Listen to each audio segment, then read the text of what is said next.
The most annoying thing I see beginner boxers do is give up their position in the ring. It infuriates me because I used to do the same for years and no one actually taught me this concept we're going to go over in this video. I spent years just chasing my opponent around the ring, not knowing that a couple simple adjustments could make cutting off the ring super easy. First of all, we're going to talk about the two different roles that are played in every boxing match. You've got a front foot fighter and a back foot fighter. The front foot fighter is generally the stronger, more pressure fighter style, who basically comes forward more. The back foot fighter is more the skilled outboxer, counterpuncher kind of style, who goes backwards more. Those are the basic definitions.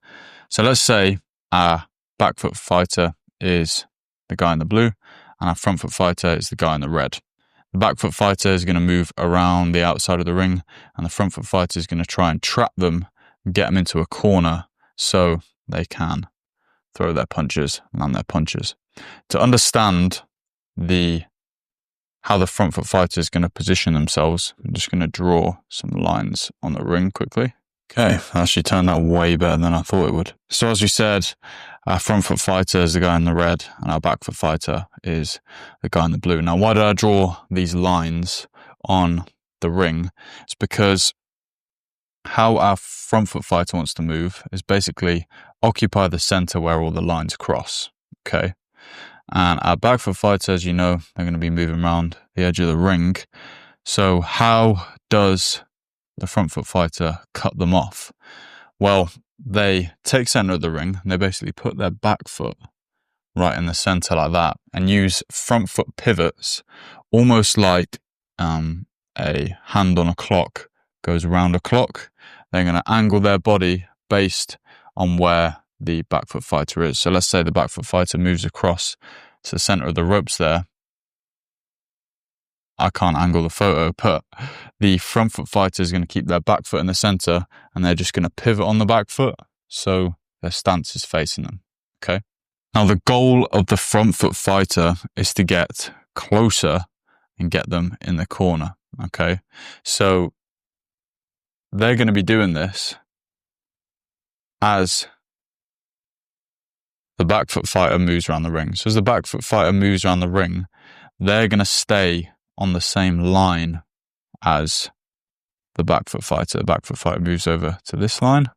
He's going to stay on the same line because his aim, the front foot fighter, is to stay in between the center of the ring and the back foot fighter. Okay, if they instead, when the back foot fighter moved to there, just went directly straight towards them, like this, then they give all of the back foot fighter this clear space to step into and effectively the center of the ring, give it up their position and their whole game plan. That's why I've drawn these lines so you can see that as the back foot fighter moves around the ring, the front foot fighter stays on the same line. They just step across. You've probably heard your coaches shouting, "Cut off the ring." Okay, that's probably because the back foot fighter's moving around and you're just going towards the ropes and following them around like this. Okay, one way to tell two beginners of boxing is this will be happening. Okay, I'll just be going like this around the ring. All right, this is what you want to avoid. That means either the front foot boxer doesn't know what they're doing, and the back foot boxer isn't taking advantage of that position. That position of the center of the ring means that it's obviously the best position because no matter what this back foot fighter does, let's say they come forwards, the front foot fighter can always step backwards if they need to because they've got that space behind them. But that is the disadvantage that the back foot fighter has, is they can never step backwards, okay? That's why taking center of the ring is basically the key if you're strong enough to do so relative to your opponent. What does the back foot fighter want to do? They basically want to move around the edge of the ring and try and reclaim that center by making their opponent fall in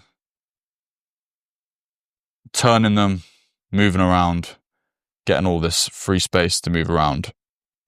When you can move around and you're always moving around on the back foot, you're much, much harder to hit, obviously. Okay? It's much easier to catch someone whilst they're trying to come towards you with a counter punch than to land your own punches whilst coming forwards. Because when you're coming forwards, you've got to get your back foot in. You're not waiting for them to punch, they're waiting for you to punch because they'll just move off. It's just a lot easier for the back foot fighter. That's the pro.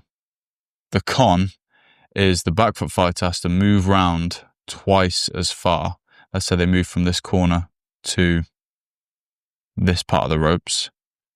They had to move all of that distance, whereas the front foot fighter just takes one step across. And that's basically how they're going to box. They just take one step across, they move half the distance.